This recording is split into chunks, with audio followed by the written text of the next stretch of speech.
So first of all, welcome and thank you everyone for joining Guwahati MuleSoft Meetup. Today we are going to discuss about RAML best practices.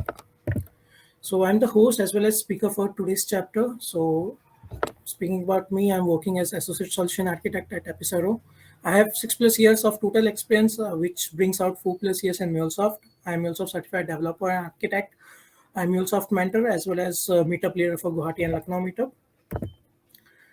So reading out the safe harbor statement. So both the speaker and the host are organizing this meetup in individual capacity only. We are not representing our companies here. This presentation is strictly for learning purpose only. Organizer or presenter do not hold any responsibility that same solution will work for your business requirement. This presentation is not meant for any promotional activities. Some housekeeping stuff. So the recording will be shared in the meetup page within 24 hours. Okay, just feel free to ask whatever questions you want. Let us make it more interactive. That's why I've given you the mic access as well. Once the meetup is over, you will get a feedback form over your email. So I will just request, please fill up that feedback form. That is very much important for the group as well as the speaker, so we can improve, we can bring up more good topics which you want in future.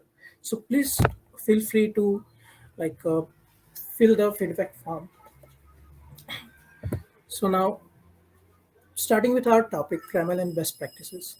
So our agenda for today will be we'll discuss what is RAML. We'll discuss the difference between API specification and fragment.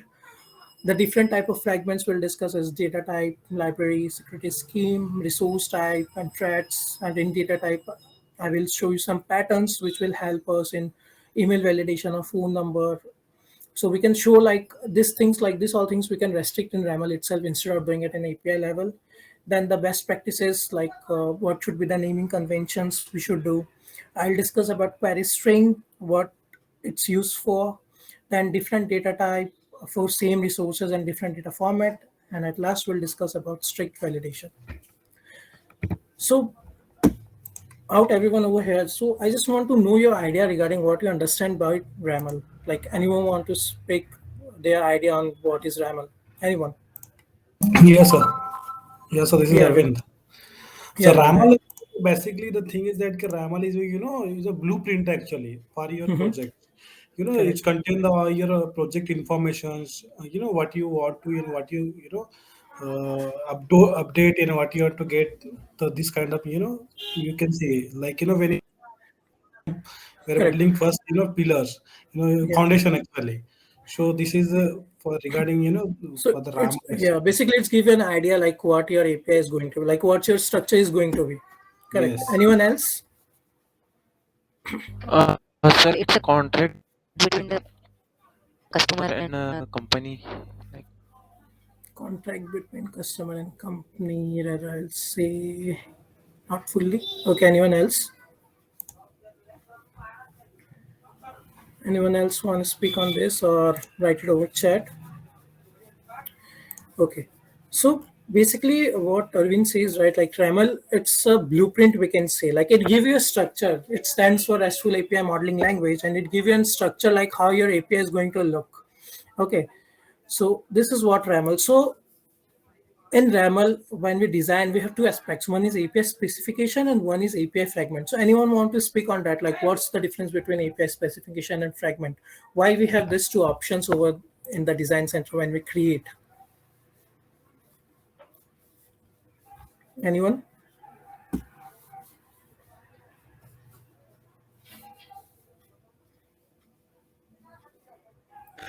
Yeah, hello, hi, Manisha here.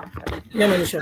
API specification, we can say the whole flow, wherein our in and out is there, whereas fragments is kind of thing reusable, reusable shortcodes kind of thing. We can say suppose for request response, we will create examples that can be fragment. We will create traits that can be fragment for transaction header and all.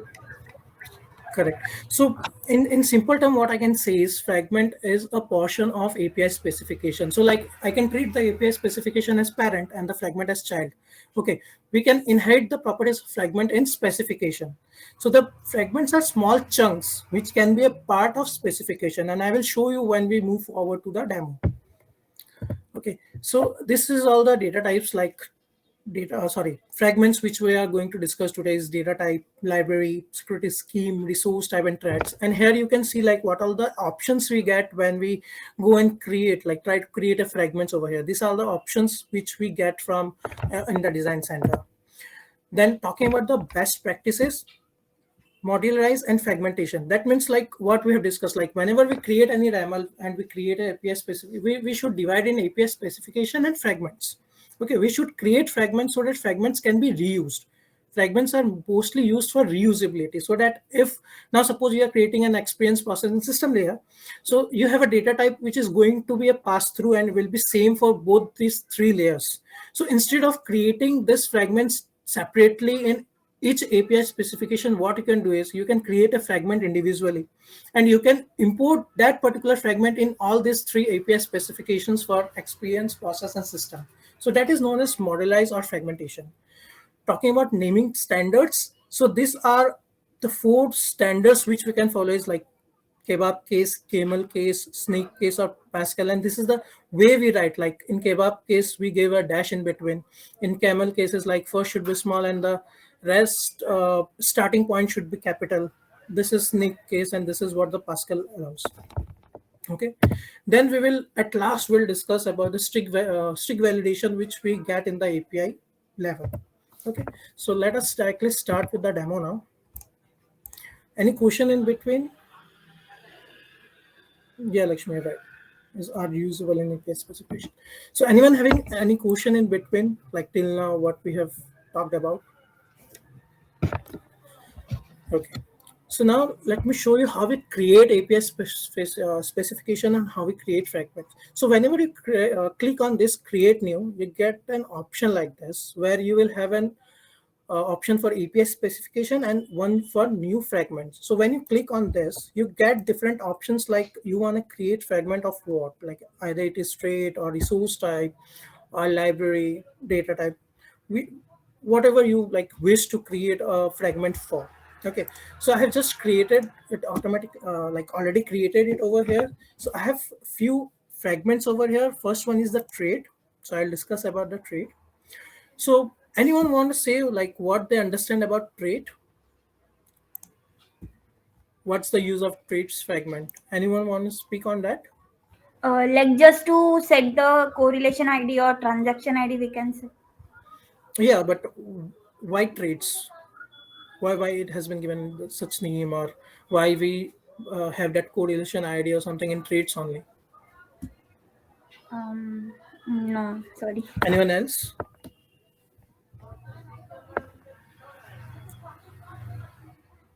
It's reusable. Yeah. So traits are basically functional, like it works like functions. Okay, we can say it as reusable functions.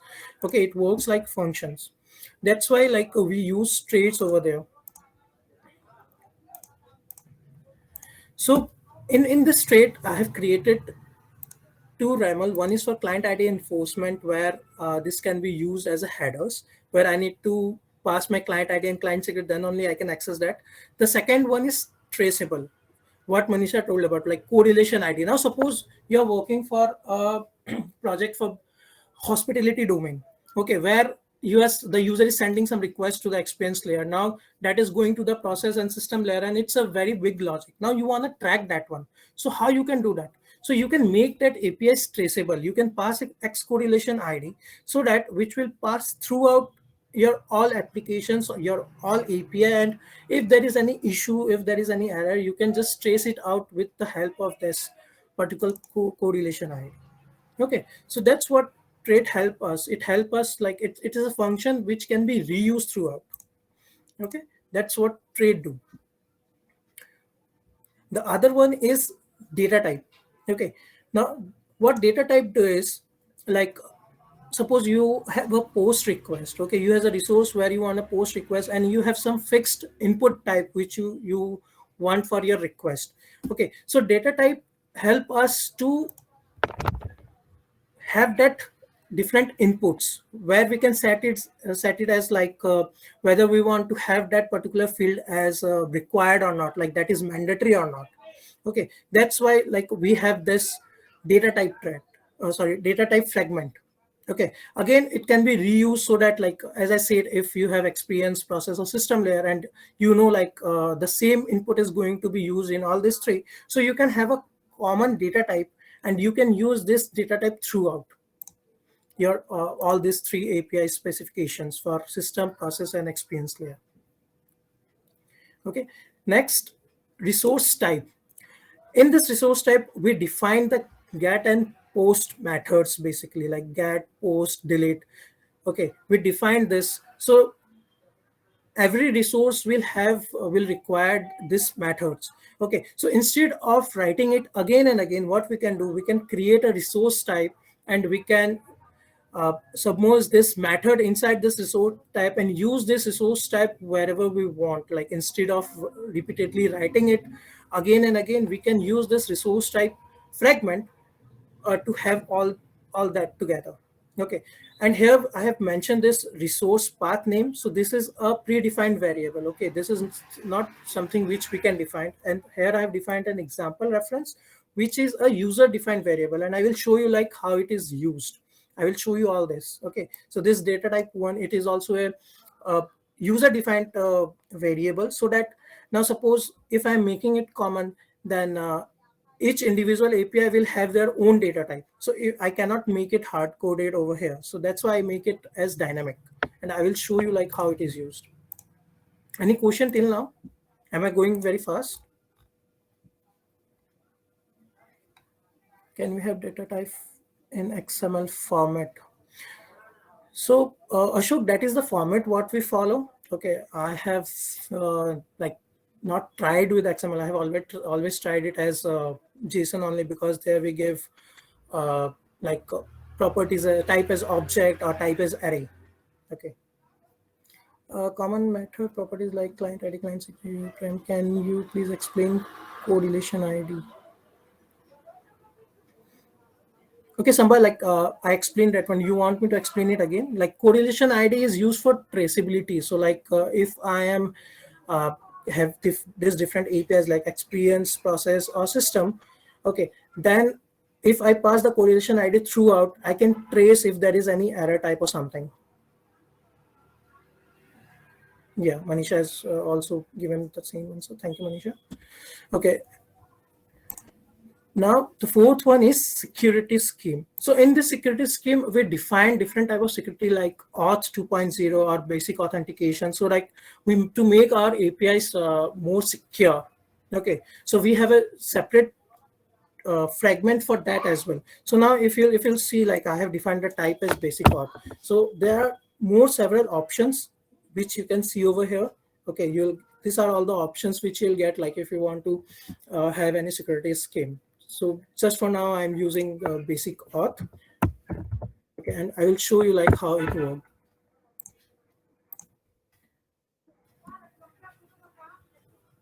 Okay, so this all about these 4 different fragments. I will also discuss about library in this telecom API. I will show you how it works. So what library do is this different fragments which we have created, either we can import all this to that libraries and call this in that library and then use that library in different API specification, or what we can do is in the library itself, instead of creating this separate fragments over here, we can create a bunch of fragments over there, like a bunch of data types, resource type, everything we can create in the library itself. Okay, and I will show you that, like how we do that and what's the use of that. Now, suppose you have created these fragments and now you want to import that in your API specification, then how you do that? So for that, what you need to do, once you create this, you need to publish this in your exchange. Like if you go to security scheme, you'll get an option to publish that over the exchange. Okay, you get this option, just need to use this option and publish to exchange. So once you click over there, you'll get the number of version like you want to publish. Just today I published is 1.0.1, so it automatically take the next version. Okay, so this is how, like if I click on publish to exchange, it will publish to exchange, and you can see that over your exchange as well. Like if you go to exchange, you will see all the fragments or API specification, whatever you have published. Okay, this is all what you can see over here. Now, how to call this fragments in your API specification and create an API. So I'll just open this book API where I have already imported this.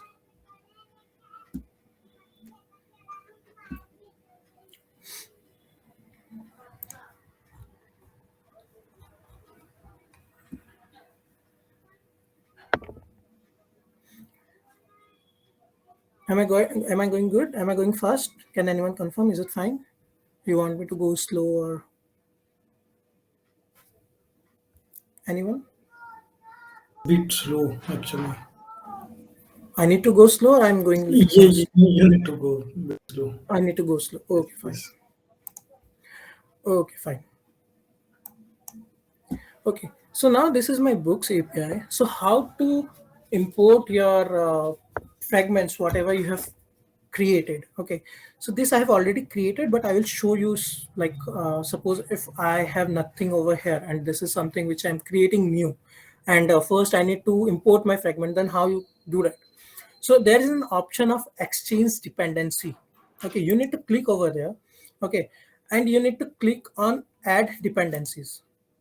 Once you do that, you get this window open and you need to select your organization. Like my organization is AB over here, so I will select that, and whatever I have published into my exchange for that particular organization I can see over here. This is all what I have created and I have exposed to my exchange. Now the fragment whichever I wish to import, I can select on that. Like I want to select all of them, I want to import all of them. So I will just use like import that and just check like the version which I am using. This is 1.0.1. Okay, and the earlier version which I was using was 1.0.0. Okay, so now when I import this, I click on this and add dependencies.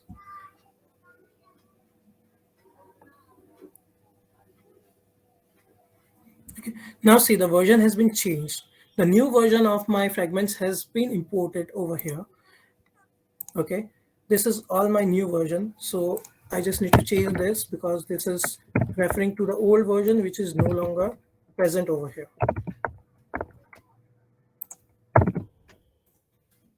Okay, so now I have imported all my fragments. Now how to use that fragments in the API specific and in the main RAML, the API which I am creating, the structure which I am creating. So to import the trait, the keyword is traits. Okay, I have given a name to my client ID enforcement trait which I'm going to import. I have named it as client ID enforcement only, and the keyword to include this is exclamatory include. This is the keyword to include. Okay, this is for traits. Now this is for data type, the data type which I have created. This is for the resource type which I have created. I have named it as collections. Okay, and this is for security scheme. Okay, which I named as basic. Okay, and all this get included using the include keyword. Okay, now I have created my resource which is named as author. Okay, now to use a trait, the keyword which we use is. Okay, is the keyword which can be used, which is used to call the traits in your resource type. Okay, secured by for this security schema. Okay, now as I have created a resource type, okay, this is my resource type, this is my collection. Okay, now I have get and post request over here which is like both are like mandatory fields. Okay, so how do I call it when I need to create an API? Okay, so this is the way how we create call a resource type. Like we need to define the keyword type, then the name of the resource type which I am using.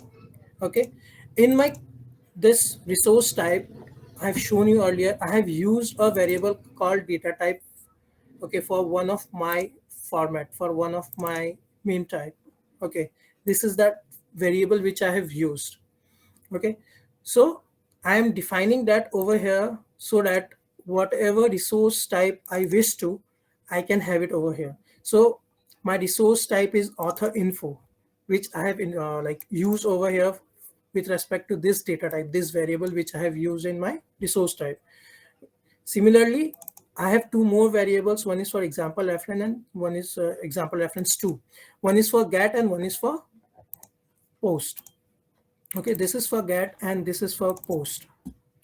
Okay, this is the data type which I have defined, which is personal info.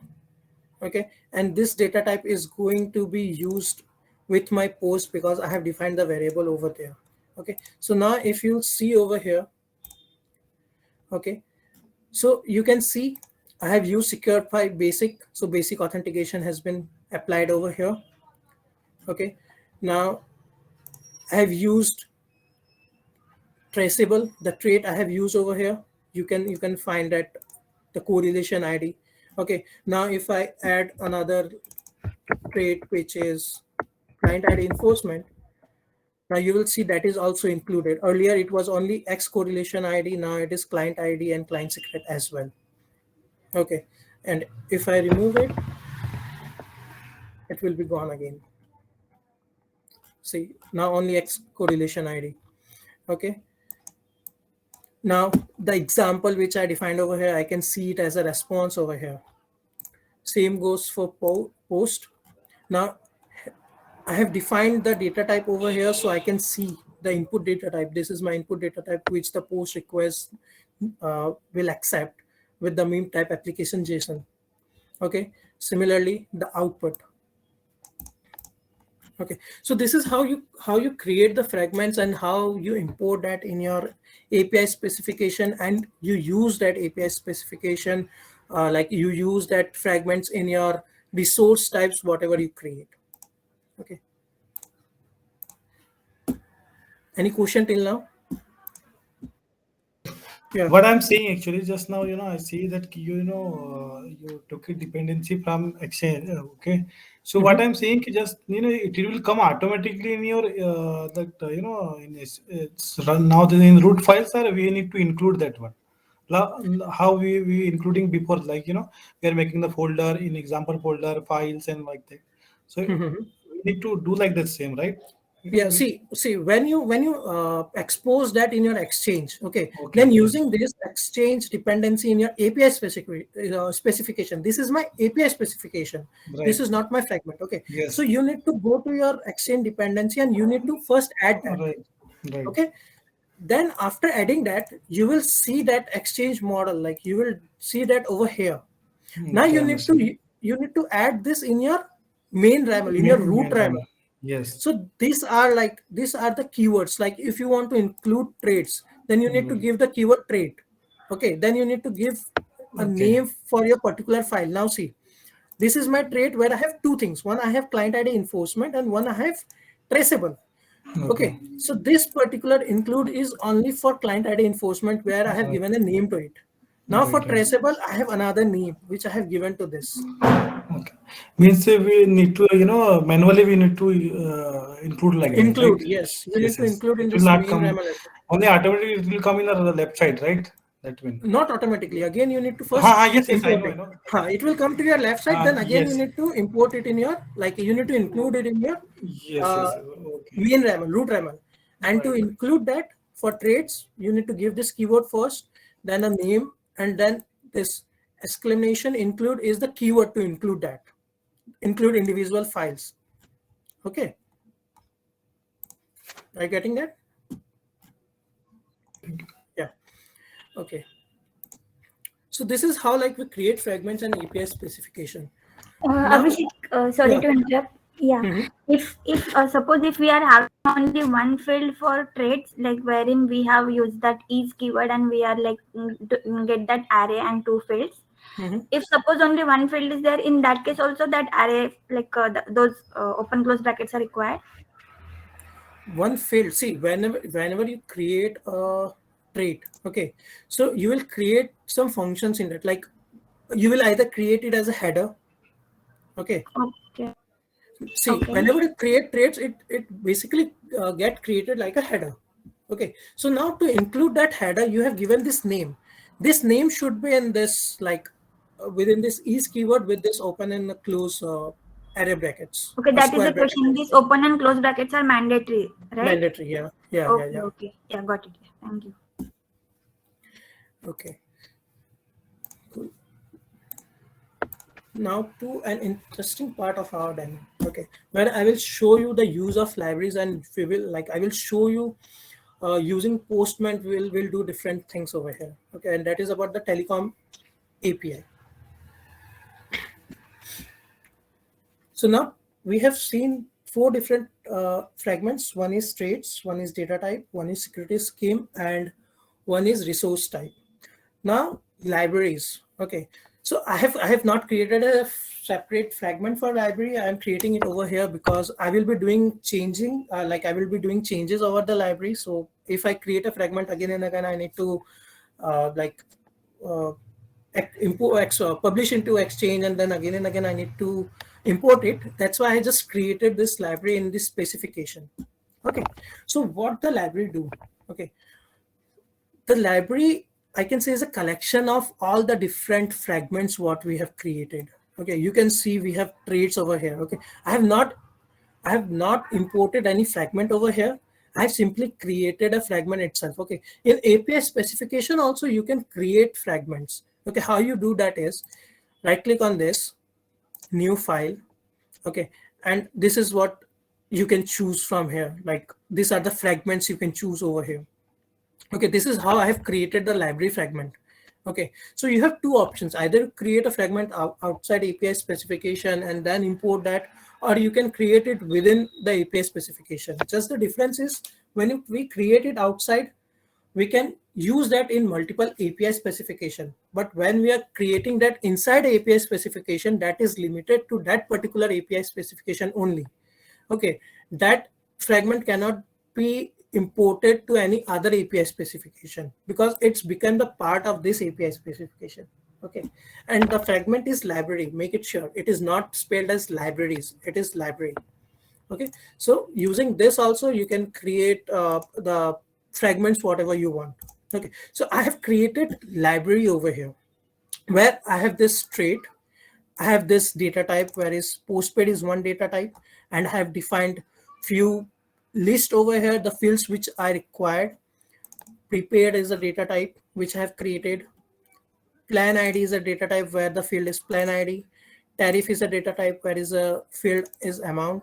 I have created the security scheme. I have created the resource type over here, and named it as collection, where I have got get and post two methods. I have one more resource type which is query string, which I will show you like how we work with query string, and one more with multiple, like to show you like how we can have multiple data types and multiple formats or mean type for a single resource. Okay, so now see, going with the resource type, I have created get and post over here. Okay, I have already applied my trait and secured by. Okay, I've already applied, and it is applied only to get. If I want, I can apply it to both. Okay, just keeping it down to my collection. Okay, I have given this resource path a variable name to this description and a resource path name. Okay, so can anyone tell me what is the difference between resource path and resource path name? Anyone knows about that? Can anyone tell me what's the difference between that? And it is a predefined variable.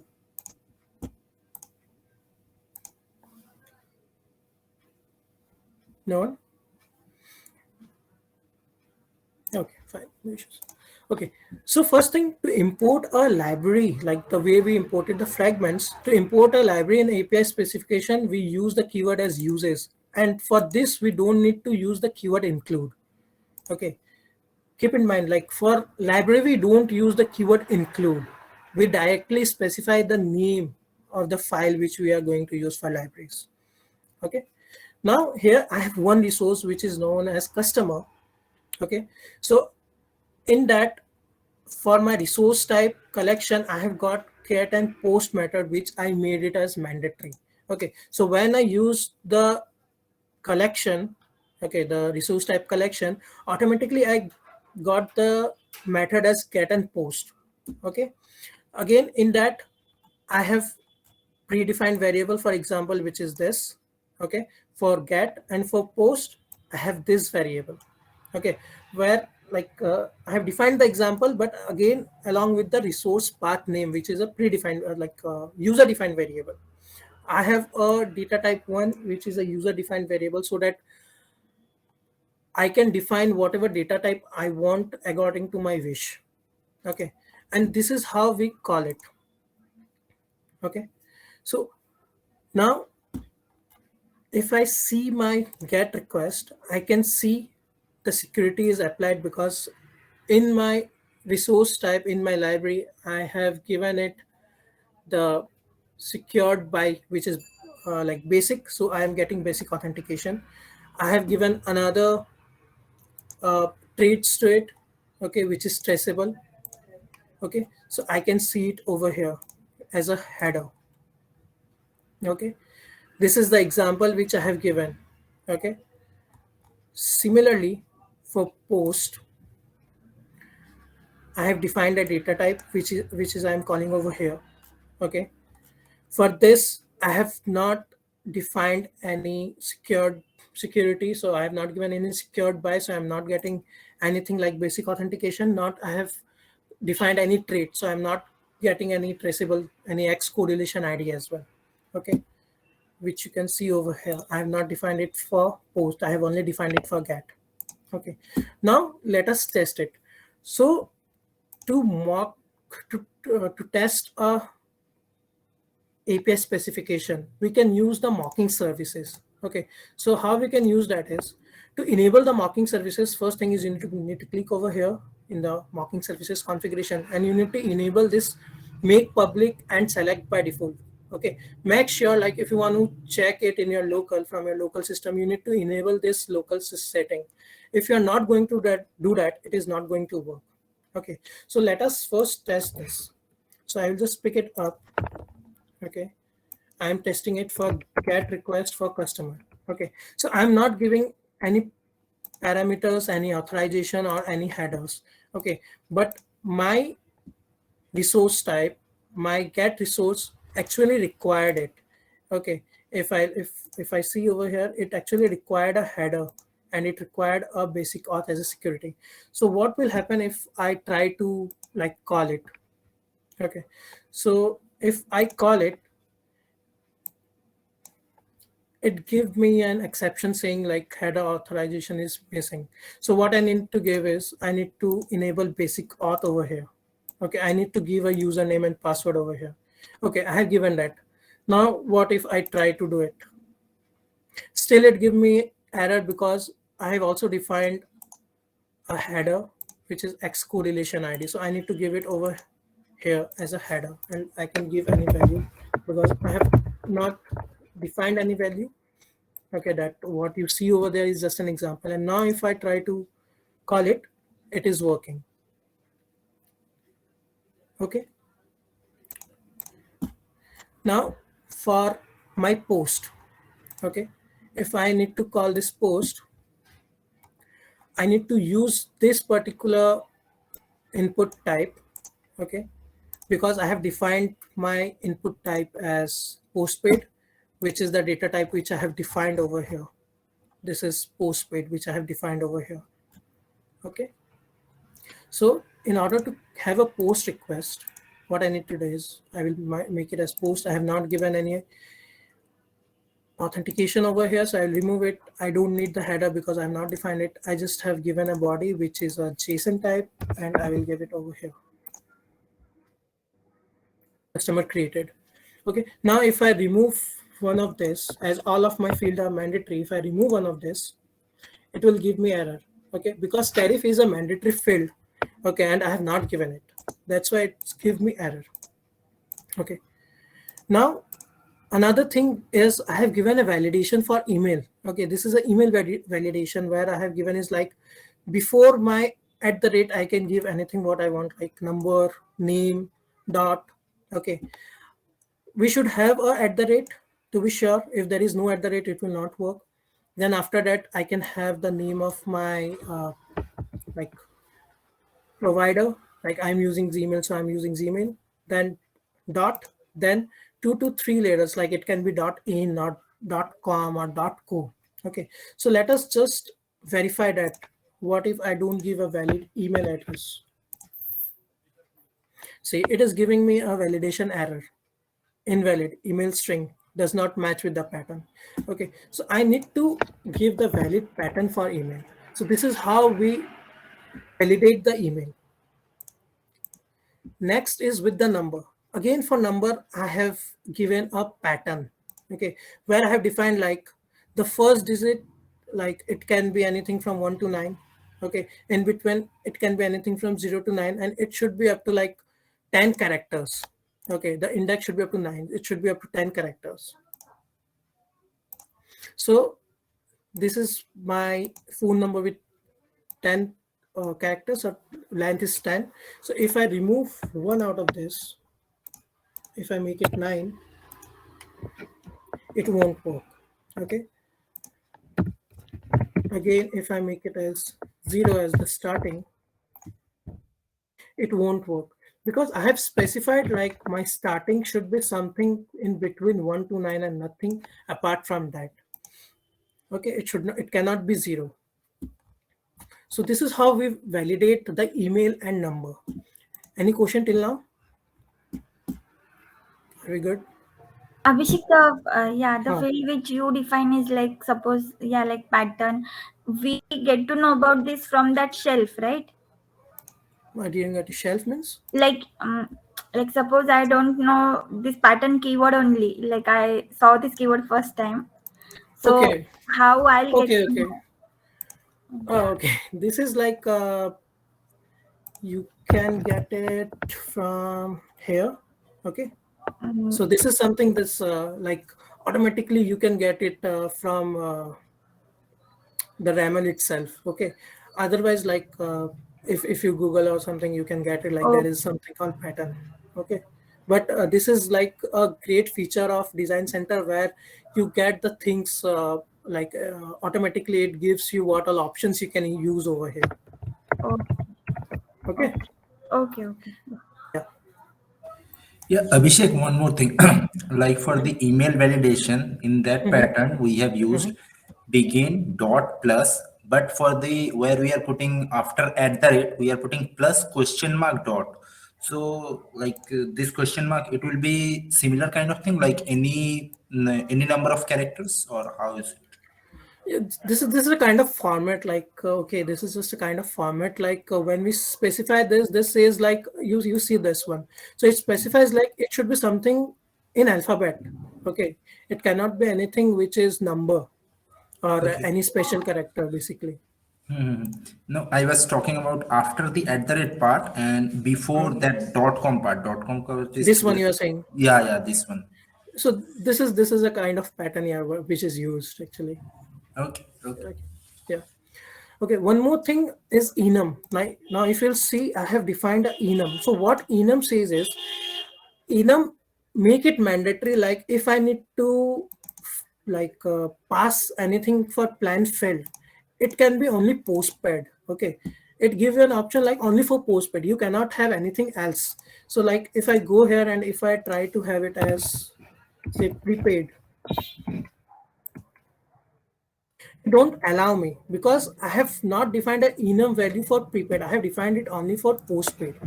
Okay. So it will allow only postpaid to be passed as a field for plan and nothing else. Okay. Now, till now, what we have discussed. So any one of you thought like I have made this get and post as mandatory. Okay, now I'm using this as a resource tab and I made it as mandatory. What if I have a resource where I need to have only get, I don't want to have post, then how can we do that? Okay, anyone who can answer this? Yeah. Like at present I made it mandatory, so whenever I just define that resource type in my for my that particular resource, I'm getting both of that. But what if I don't want both? Okay, I want a specific, I just want get, or I just want post, then how can we do that? We need to put a question mark after the method name. Yeah, who's this? Debo. Okay. Yeah. Yeah, correct. So to make it optional, what we need to do is we need to make a question mark over here. Okay. So now you see, like, just I have defined lib.collection and I got this get and post. Okay. I have not defined anything. Like, this is for example and this is for data type. This is not for my methods. So now if I want to make it optional so that I can use it, like, and I can have it for long run, I can use it in other resources where I can choose what I want. I just need to make it optional like this. Okay. Now if I go, okay, it's saving. Whenever this star comes, that means it is not yet saved. Now it is saving. Now see, it is disappeared. Okay. It is not automatically giving like what it was, like mandatory thing. So if I need to have get, what I need to do, I first need to define this type, and then I need to put get over here. I need to specify like which particular method I need, then only I can have that method over here. So now I have not defined post, so I cannot see a post over here. I can see only get, and it is exactly same what we have seen earlier. Like, we'll have all the traits, we'll have all the security scheme which we have defined, everything will be same. Just now I'm giving an option where I can define, like, it can be user defined what they want. Okay. So this is how we make it as optional. Okay. Now, another thing is, we have seen like different fragments. We have seen like the validation for email, and we have seen the validation for number. Now, what if I have some decimal points? Okay. Now, suppose I have an integer. Okay. And I want to have a decimal points, and I want like the decimal point should be only 2 after points. I don't want more than 2. Then how we do that? So this is the pattern what we use for decimal numbers. Okay, where I specify like before point I can have all this. Okay, I can have any number like from 1 to 9, and then from 0 to 9. Okay, the number should not start with 0. That's why I have this 1 to 9 first, then I have 0 to 9. So like it, the first digit can be anything out of 0, like without 0 anything, then something followed by 0 to 9, and then after dots anything can be like from 0 to 9, but it should be restricted to only 2 decimal points. Okay, so now let us test that this one. So this is for prepaid. So what I will do, I will change my data type to prepaid over here. Sorry to interrupt you. Hello. Yeah. I had just a small doubt. Yeah. Here we are using a phone type string, and again plan type string. Why we are using only string here? There are numbers. We can use a number also, 0 to 9. Yes, that's upon, like, see, you are talking about number. Yeah. While here, just a second. Okay, for wherever email is a string. Correct. And phone also a string. And plan also a string. Here, while we are using a phone, we can use a number also now. Okay, you are saying like this, either integer or number. Yeah, either integer or number. We can yeah, so in that case, like, see, this pattern doesn't support with integer or number. It support with string. That's a good point. Like, it support with string. See, now if I make it as integer,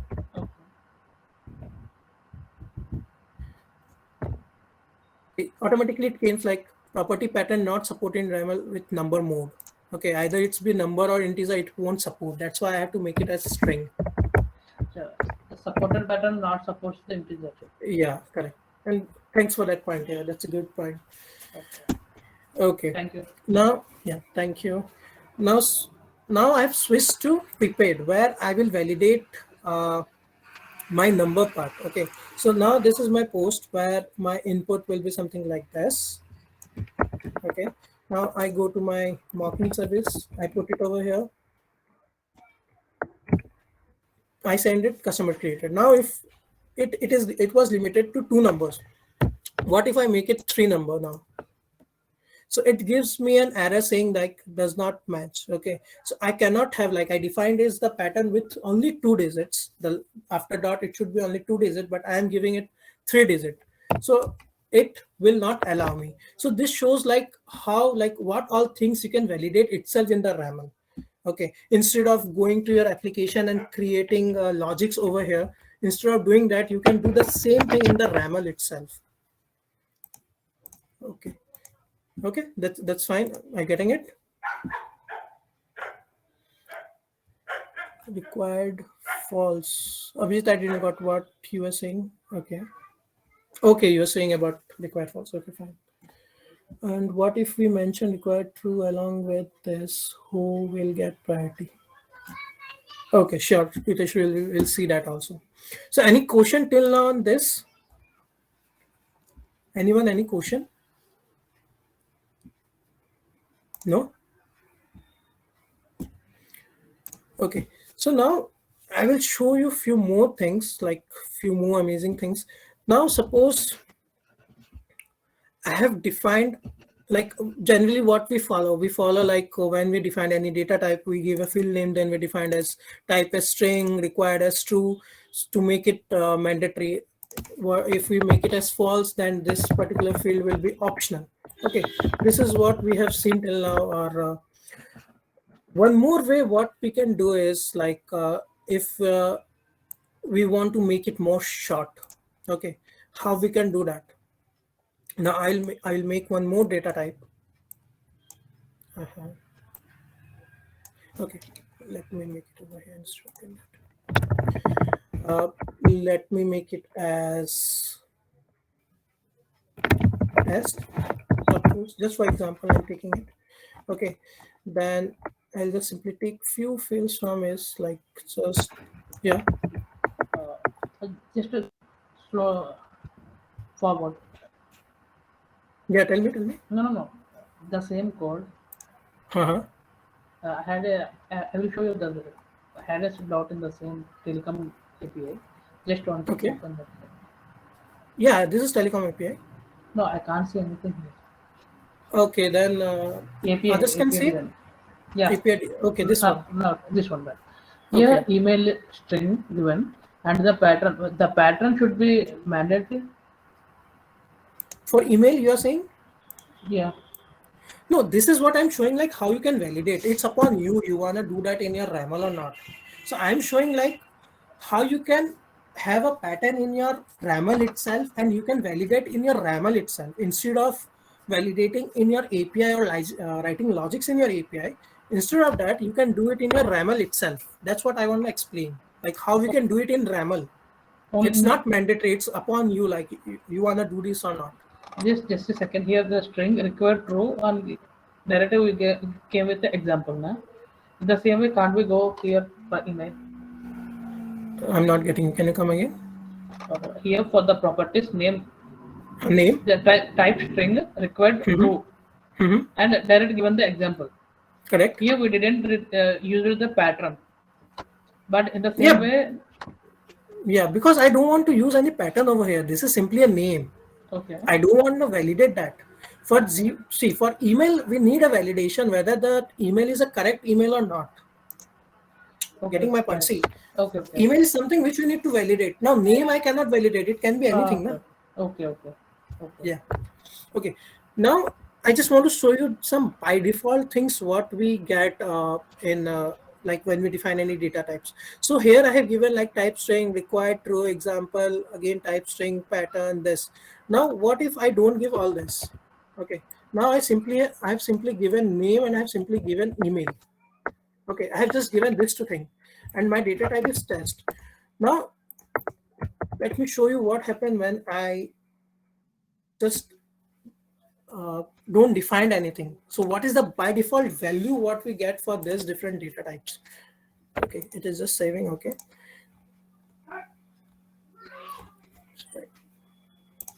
Post. Yeah.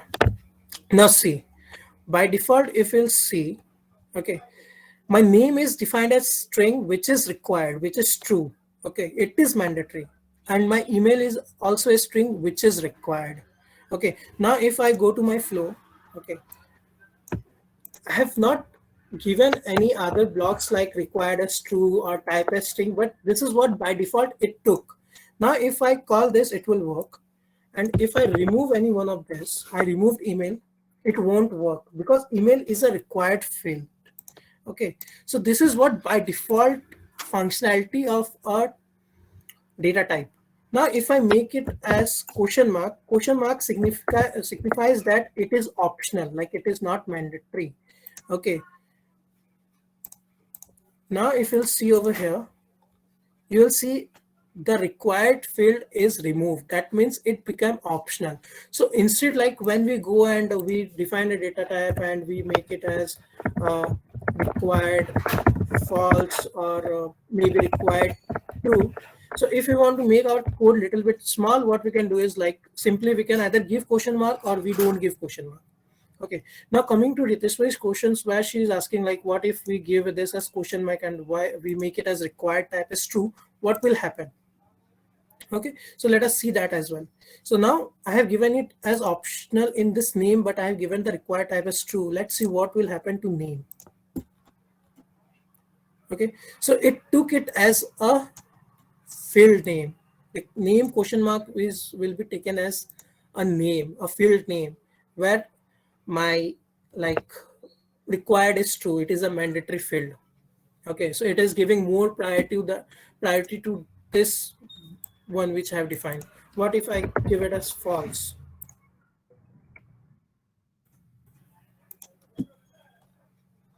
See, so if you give this keyword as required, this is the first priority which it will take. If you don't give it, then this is by default taking it as like this question mark or not the question mark. Are you clear with that? Any question till now? Anyone? Basically, we are making this, syntax sort, right? Sorry, we are making it as? That we got a long syntax actually, so we are making in the sorts, right? While doing this. Okay, that required and non-required one. Yes. Yeah, so like it's basically like, yeah, we are making the code little bit small, or these are the syntax which are provided like predefined by data type itself. What if we don't give that field and what if we give that field? So by default it take the type as string, and by default it is mandatory if you don't define anything over there. Just the thing is you don't see any example because we have not defined anything over there. Right. Okay, so till now, are you clear with this? Are we good with this till now? Yes. Anyone, any question? Okay. Please feel free to ask any question, or just you can unmute yourself and you can ask anything you want. We have. So we can make it sort. That will be same in the in the library. The data types also are there. Okay, so can we make it this one also sort, right? This one also. Make it sort, right? Short. Yeah. See, what you can do is like here I'm using the library where I am putting everything in this. Right. Okay. What you can do is, now suppose you have already created the fragments, correct? You have already created the fragments. So you can create a library fragment out of here. Okay, you can create a fragment called library. And then the same way how we have imported the things in this books API, okay, we went to your dependencies, extend dependencies, we have imported everything. Then in the API specification, we use the keyword like traits, then we use this include. The same thing you can do in library, and then that library can be imported in API specification. Okay, so instead of doing all this, what I have done, instead of including this, what I can do was I can create a library. These things I can import in that library, and that specific library I can use over here. Okay, but that will be like first importing to libraries and then importing that libraries over here. So it's a kind of same thing which I'll say. Okay, so in this, like where I am doing separate, like in this library where I am creating everything, where I'm showing you, making the data type, resource type, everything inside the library itself, you can create the data type separately, and then you can import that as well. That is also a possibility we can do. Hope that clears your doubt. Also, we can make it separate. Like if we don't want to outside this API. So okay, like the fragments, data type and all. Yes. Yeah, in the same way I have created libraries, you can create the data types also. Yes. Okay. But there, what you will do, So you will like in your library, you will not define the data type. You will Right. define it directly over here. Like you Right. will Right. define the types and then you Yes. will Yes. include it Yes. over here. That is also Right. Right. possible. Yes. That is generally like how we do, like what I have done in my like Okay. that you do like when you are sure like that particular data type is not going to be used in other APIs. That is Okay. Yes. specific to that API specification only. Because Right. if something is not going to be used, which is not going to be reused, there is no Right. point to create a fragment for that. You can create in Yes. that particular API specification. Right. Right. Right. Yeah. Yes, thank you. Okay. Yeah. Sure. Okay. So Yeah. till now, yeah. Yeah, Abhishek, just one question. Like in Yeah, the David. API specification, we when we are Mhm. calling the library, like specific resource type, we are using library name as we have given here, mylib.collections. Correct. Uh, okay, so similar way, if I want to, use the traits which is mentioned in the library, then also Okay. I need to use it like mylib dot that trade name traceable or whatever we have given. Yes, yes, yes, sure. I will show you that. So now see, for post, I don't have any trait, correct? Okay. For get, Yeah. I have the trait which is say traceable, which is X Hmm. correlation ID. This is a trait which I am using for get. Now, in my resource type over here, I have not defined anything for my post. Okay. Now I don't want to use it over here. Okay. I don't want to use it over here like how I did for get. I want to do it in my main. Okay. So how I can do it? I will put is here my lead dot. I want to use client ID, client secret. Okay. Okay. Okay. So I will just see what is my trait name over here. Okay. I have only traceable over here. So I can use only traceable. Fine. So I will just mention it over here. Now, if I go to my post and if I'll see, this will be included. So my lib is something, everything is coming from my library. And I have named that my library as like my lib. Okay, I have named this library as my lib. So if I need to call that, I need to use this my lib as a prefix, I can say. So now if you'll see post, see the X correlation ID is added in post also now, which was earlier not there. If I remove this, it is gone. See, it is gone. Yeah, got it. Got it? Thank you. Yeah, yeah, got it. Yeah. Okay. Now let us come to questioning. Now suppose we have a situation. Okay, and this is a question to every one of you. Now suppose we have a situation where I have two query parameters. Okay, query parameter A and query parameter B. Now I have a situation like where I have a condition like at least one of them is fine for me. Okay. Again, I will repeat. I have a RAML where I have two query parameters, query parameter A and query parameter B. Both are mandatory, both are required as true. But my API is fine. Okay, it is fine if I get at least one of them.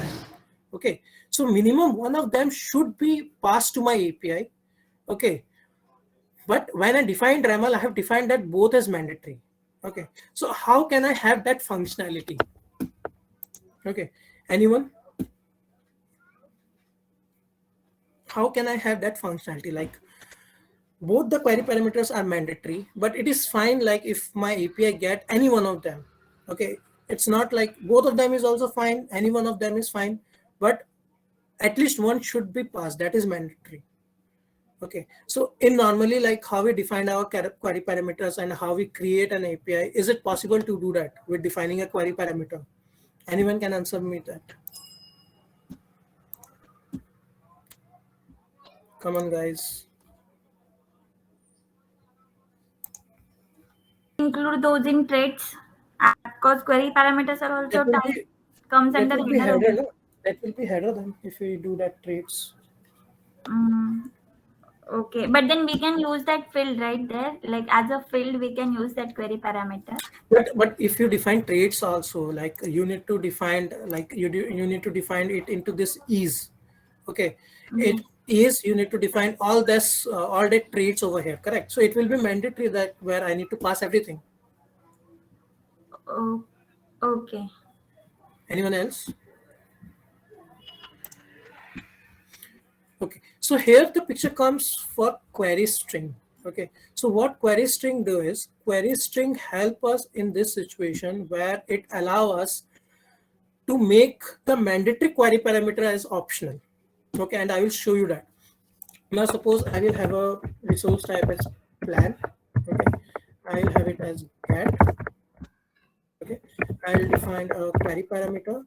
My first query parameter will be, say, ID. Okay, and my second one, let me make it as plan ID.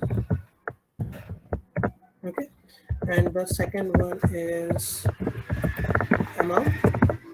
Okay, and then responses.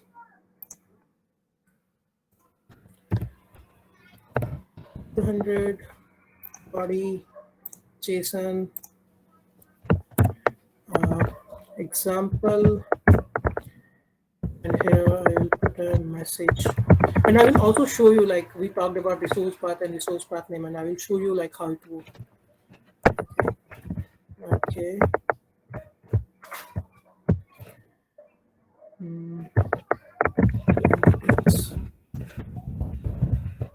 Okay. So now I have two query parameters, plan ID and amount. Okay, and I can see that over here, which is plan ID string mandatory and amount as string mandatory. Okay, now I will call this resource. Okay, I will change it as plan. It's small or big? Okay, small. First query parameter. Okay, let us call it without query parameter. Let me make it as get. Okay. This is fine if we have none. Okay, query parameter plan ID is missing. Okay, let me give the query parameter plan ID. Let me take it as ABC. Amount is missing. Okay. So in order to call this, I need to, okay, something now. Okay.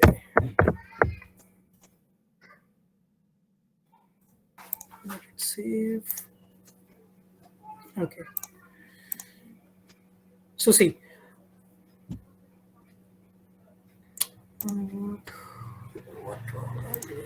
Okay. Sorry. Now it's valid. So when I normally define it like this, I need to pass both the query parameters. Okay, I cannot pass only one. Like if I remove amount, it's not going to work. If I remove plan ID, it's not going to work. Okay, now I have a situation where any one of this is fine. Okay, although both are mandatory, but it is fine if I get any one of this. So how we can do that? So one option is you write a RAML, you make this query parameters as optional over here, and then you handle it in your API where you either write a database code to handle this, or you create a choice filter over there where you handle this, like you're checking whether both is coming or any one of them is coming. Okay, if both are not coming, then you should throw an error. Okay, that is one way in API level. But what if I can, well, like I say, you like we can do it in the RAML itself. Okay, so that can be achieved by using a function called query string. Okay, so RAML itself provide a function called query string. Okay, so I have created a resource type which is query string for this, where I have got the same thing which I have defined over here. Okay, like a get method, I have given a description. Okay, now we need to give the function like the name as query string instead of parameter what we have given here. Okay, we have given query parameters over here, but when we are using query string, we don't need to define that. Okay, then I have defined a variable. Okay, where I can show you like how we can do that. Okay, so I will just simply call this. So I'm just using, and this will be not collection, but it will be query string. Okay, now I have defined a like variable for query string. Okay, now I need to give the data types, like I need to give the fields which I want to have in this query string. Okay, so I have already defined the parameter which is plan ID and which is tariff, which is having a property called plan ID, and the other is the amount. Okay, I will use this as my query string variable. So it will be my live dot first one will be this, and my leave dot tariff. Okay. Now see, I'm using a pipeline. Okay, so what the pipeline do, it make it as any of this. Okay, it make it as, although both of this is mandatory, you can see I have not make it as optional. Okay, this is required true, this is amount integers, this is required true. Okay, if I'm not defining anything, that means it is required true, it is mandatory. The same thing you can see over here. Okay, here also itself it is a query parameter, but itself it is saying, okay, any of them, okay, any one of them is fine, and both are required. Okay, so I can either pass both of them or I can pass only one of them. Okay, and I will show you that. So this is my API, sorry, this is my RAML, and I will do a call to my API. So this is saved. Wait, this is not saved because this amount should be an integer.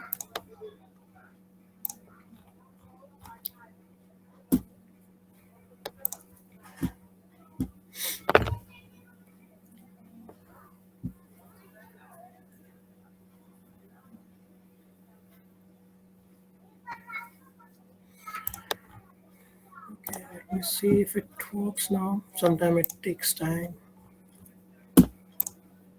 Are you with me? All good? Much is now okay. Thanks, Kirti. Can anyone just unmute and tell me whether it's fine or not, because sometimes we get network issues and I will not know whether it is like reaching out to you or not. Can anyone unmute and say whether it is going good? Yeah. Thank you. Okay, let me try it now. It should be amount. Okay. Okay, see. Now I have given both of this. Okay, so it is working. Both plan ID and amount I have given. Now I have used query string over here. Okay, and I have defined it as like this with a pipeline which indicates like any one of this is fine. Okay, which also shows over here any one of this is fine. Okay, if I remove one and if I check, it work. If I remove this, if I check, it worked. But if I remove both, it will not work. So this is how we make, like, if although both the query parameters are mandatory, if both of that are passed, then it is fine. But if at least one of that, like if any one of them is also passed, that is also fine for me. Okay, so this is what the query string do. This is how the query string help us. Okay, in resolving that type of issue, like where we have both the query parameters, we need both the query parameters as mandatory, but any one of them is also fine. Okay, so we almost discussed all the points which we want. Okay, now yeah, I was talking about this predefined variable. Okay, resource path and resource path name. Okay, so just see, my resource path I have defined is for get, and for post I have defined the resource path name. Okay, so what happened, if you'll see, if you'll enlarge this for my get, okay, see the description which I have defined. I have defined this is to get resource path detail. I have not defined what is my resource. Okay, what is the name of my resource? And here in description I have defined as this is to create resource path. Okay, so now if you'll see over here, automatically it is taking the name of the resource which I have over here. This is my resource path and this is my resource path name. The difference between resource path and resource path name is resource path take it exact what I have over here. It is taking it is with this slash also, but resource path only take the name what I have defined over here. Okay, so if I change this, if I take it as cust, say it changed to cust. Okay, but this works for the first level only. Now if I make it as no, okay, so see, for resource path my complete path came, but for post only that this level, the last level has been came. Okay, it is now taking the first part. Okay, it is taking only this. Okay, so this is what like the resource path and resource path do. And this is a predefined. Okay, this is not something which we have defined. This is predefined. Automatically, this variable like uh, take the variables what it want. And this is what like example reference one, data type one. This is something which I have defined. So I need to provide a value for that. Okay, now let us see like how we can have like if our resource is same, we have a same resource, and I want that my same resource should accept both JSON as well as XML input. Okay, so how can we do that?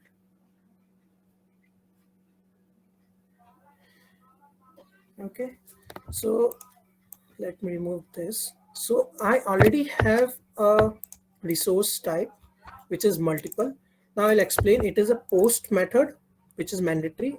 For body, I have defined a variable so that in my API specification, I can use the body the way I want, like whatever I want to define. Okay, I can define it in the body. Like till now, what we have seen, like in this collection, we have seen we have already defined this body as an application JSON. But what if I don't want it to be an application JSON? I want it to be an application XML. Okay, so we can have a variable for body as well where we can define whatever format we want. Okay, so now we will test this out. Again, type mylib dot multiple. Okay, now the variable I have is body. Okay, so now one at present I don't have anything. So the first one which I want is JSON, and another one I want to have XML. So I just want to know you like whether is it possible to have both of them.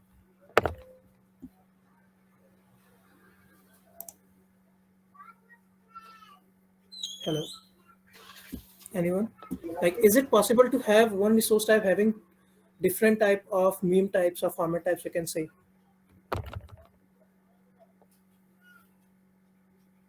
Until now. Okay, anyone else? Okay, so that is possible. Just what you need to do is when you're defining body, I can have my one meme type as like this. So as soon as I do it, I can see the media type has been changed to application JSON. Similarly, down to that, I can have it like this. So now both is possible. Application JSON is also possible and application XML is also possible. Both of this is possible. Okay, now we'll also test that. Like I will pass one example for JSON and I will pass one example for XML, and we'll see whether it is taking that or not. Okay, meanwhile, I will just answer a few questions.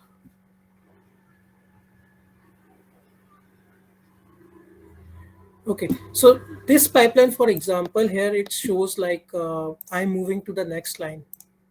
Okay, so let me show you. Mohammed, it defines like, okay, I have moved to the next line. That's why it is. I have given that pipeline. Okay, if we have 3, then we can have 2 pipeline 2 times. Yes, Avinash. So now suppose if you have, you need to define 3. Okay, something wrong with this.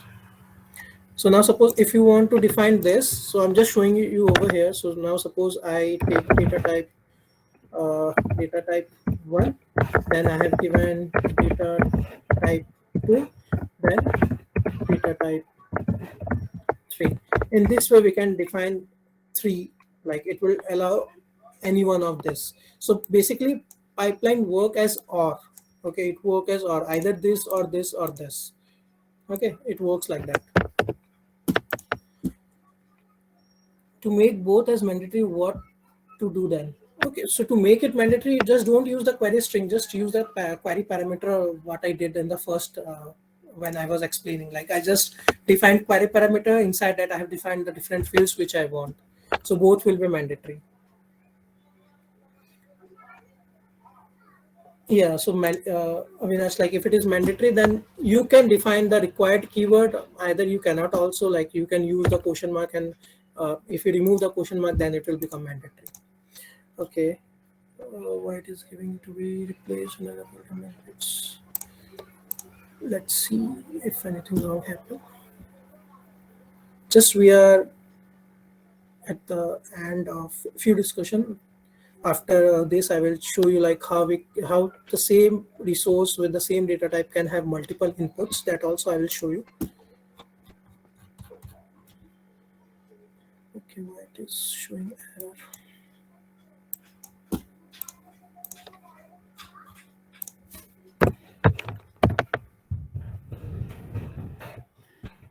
Application JSON and application XML. Okay, it is saved now. So plan post type, and I will show you like providing both XML and providing like JSON itself, and it works or not. So I will make it as post. So I first passing JSON format, plan created.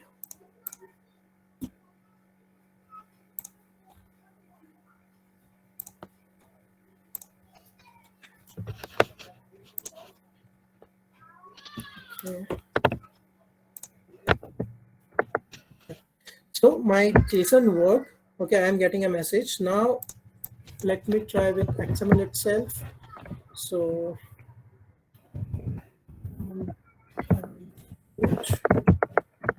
we'll change it to XML. Inside it, I will have the name.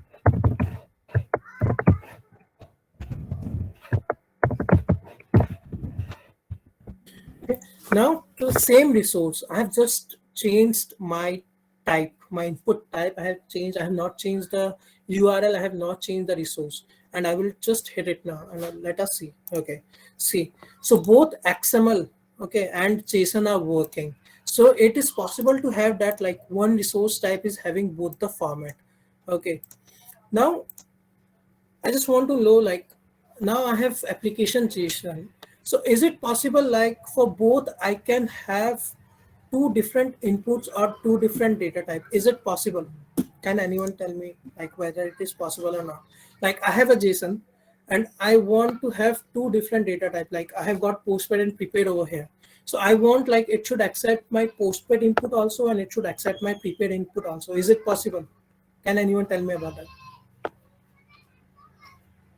We are using we can application.json XML. If you can use these two both, so input also we should take two inputs.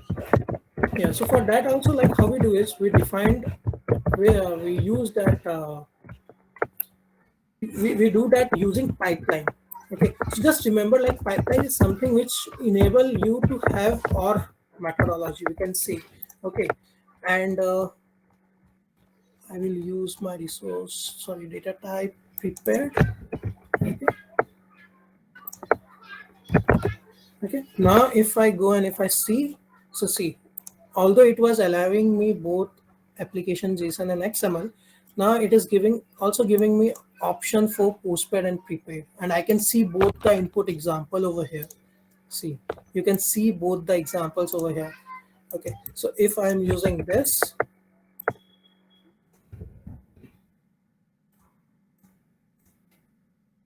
it worked. If I use this, still it worked. If I remove this, it may give me an error. Okay, let me save it. Okay, it's not yet saved, sorry. Okay, let me try now. Again, I need to reload. Sometimes it takes little time. Meanwhile, any other question? In case multiple media type API kit router will generate multiple flows, right? Yes, Mohammed. So like if you are creating different meme types, and now suppose you have created for JSON and you have created for XML, so you will create two different flows where it both will be for resources plan, both will be for post, but in one it will be written as application JSON, and in one it will be written as application XML. Okay. Let me see if it works now. Not working. Have I make it false? No, it's true.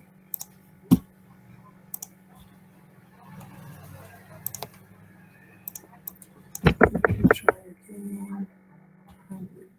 And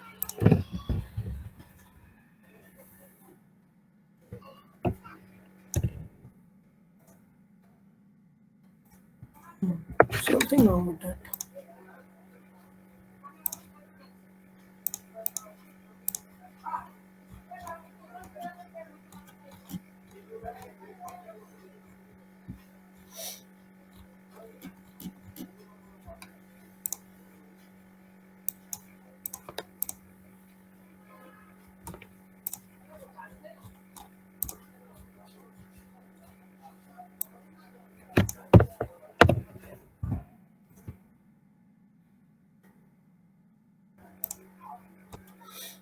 No.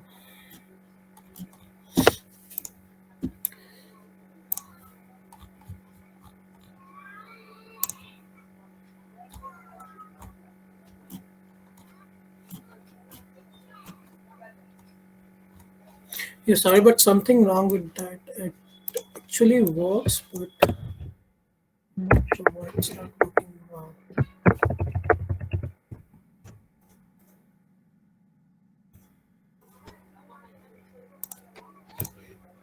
Just try one more time.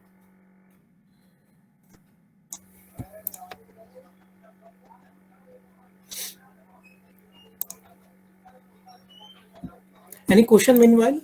You have any question?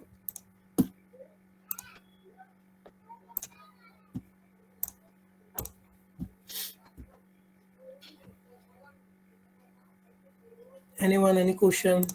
Please feel free to unmute and you can ask.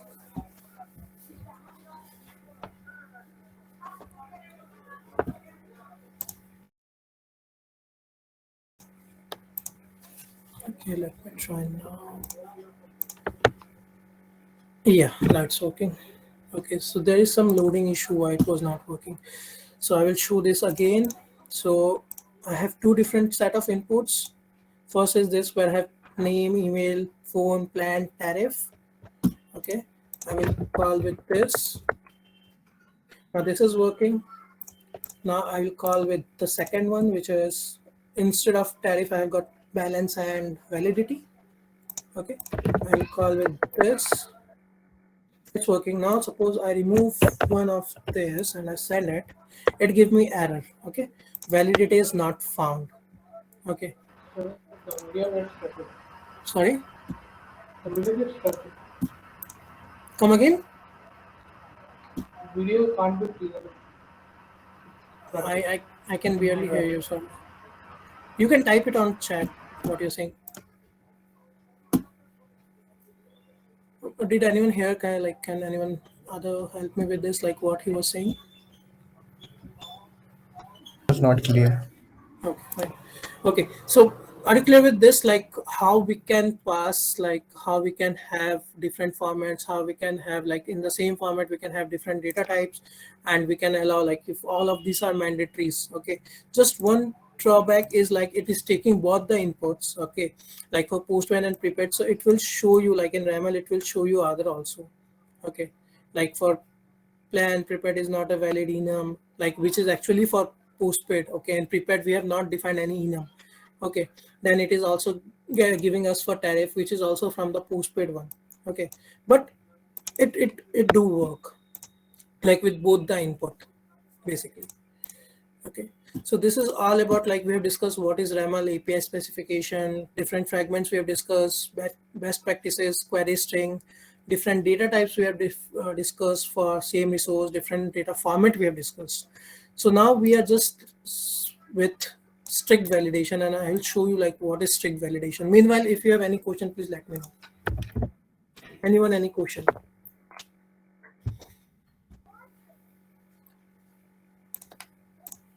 Any question till now? Anyone? No? Okay.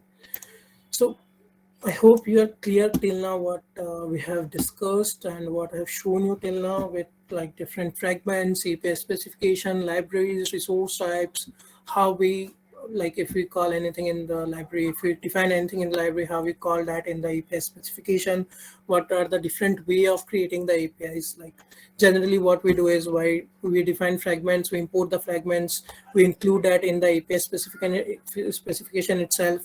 For resources, we create separate methods instead of creating a resource type or a library. Okay, but this is also a way we can do, and this is like something which is more preferable way of doing of creating an API specification, creating a RAML. Okay, so now we'll discuss about the last part of the discussion today, which is strict validation. So anyone have any idea what is strict validation and where we get that? What is that topic it's all about? Anyone? Anyone wants to speak like what they understand? Firewall.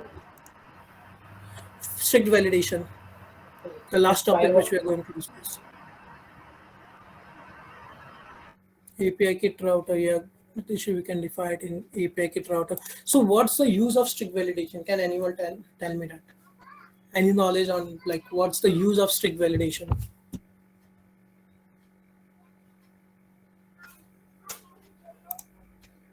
To validate something. Something, okay, fine. Okay, so strict validation is a functionality which we get in our API kit router, which is basically to strict some unwanted query parameter and headers what we are getting in our API. Now, suppose I have defined, okay, I have defined an example API like American flights over here, where I have only a GET request. Okay, now just make sure, like, see, you can see there is no any query parameter or header traits, nothing is over here. Okay, I don't have anything. Okay, I just have a GET request. Okay, and I have example for that, and out of that API is created for me. Okay, this is my main API kit router, and this is my flow for get flights, where I have this particular output. Okay, so now I'll just run it and I will call it. Okay, so just let me check one thing. Okay, so now at present I have not enabled the strict validation as of now. Okay, so I will go to my arc and I will simply I will first run it and I will simply call my API. Okay, just check this. So can anyone tell me, like, till now I was working with Postman and suddenly I changed to arc, like what would be the reason for that? Anyone got this question, like why I just simply switched from Postman to arc? Any idea? Anyone? Correct. Very right answer. So in Postman you will see in Postman you will see like automatically we get some unwanted headers. Now suppose I have defined only this, but still it is showing me like there are some hidden headers. Okay, so when I will be doing strict validation, I cannot use Postman because automatically it is sending some headers by itself. Okay, and I will show you like what was the purpose of that. Yeah, someone was saying anything. Someone has unmuted in between. Correct, Suraj, you're also right. Okay, so now my API is deployed and I will simply call it as like just flights. Okay, let me clear everything and I will show you by fresh. Okay, first call I'm doing. I'm getting the inputs. Okay, now make sure I have not created any headers, like I have not involved any headers or query parameter, but still I will give a query parameter which is id equal to 1, this one.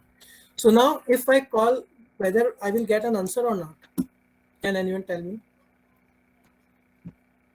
In my API I don't have any logic for any URI parameters or query parameters. Okay, so let me hit with this query parameter. Still I am getting the answer. Okay, just to make it more clear, I'll show you again. Query parameters, still I'm getting the answer. Okay, now suppose I have added a header as well, and I see it as plan ID, and I make the value as this. Now, if I call, still I am getting the output. Okay, although I have not defined any query parameter, any headers, nothing has been defined, still I am getting the output. So don't you think that this can be something dangerous? This can be something dangerous with the security. Okay, so to stop this, okay, or to remove this type of things from your API, we have got strict validation functionality. Okay, and how we apply that is we apply that in our API kit router configuration. Okay, so if you can see, I have an options for this. Okay, strict validation, say query parameter and headers. So I can choose like whether I need to have both or whether I need to have one of them. Okay, so I will do it both. And for parser, like I can keep it to auto, or also I can move it to RAML, but it is preferred to change it to RAML because we are going to deal with RAML. So I will just check this. I have just enabled this and I will do okay. Okay, I will save this and I will run it now.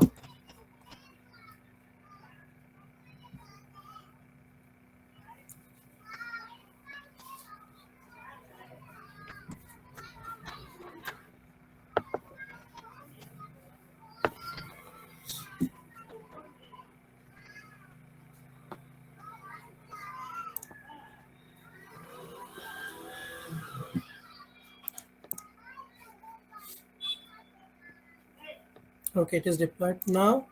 I'll send a simple request without any header query parameter. Okay, it's working. Now let me try to add some header. Plan ID ABC here. See, now it gives me bad request. Earlier when I have not used strict validation, it was working, but now with this I am getting an error. Okay, now let me try with a query parameter. Okay, let me clean this. See, with this also I am getting a bad request. It is not allowing me with anything extra. If in the RAML query parameter or headers are not defined, then I cannot pass with this strict validation. This is what the purpose of strict validation. Now, why I have moved to Arc instead of Postman, like as many of them has also answered, like due to some unwanted headers which are already like the cookies which are already present. So see, now this is working in Arc. Now the same thing if I try to work with Postman, it won't work because it's automatically giving some headers. Okay, yeah, okay, see, you will also see this in the logs, like headers are not defined in RAM and RAML, and strict validation property is true. So ID parameter is not defined in RAML. Plan ID headers are not defined in RAML. Strict header validation property is true. Okay, so this is what the purpose of strict validation, and this is how it works. So this is all about today's discussion. So any question?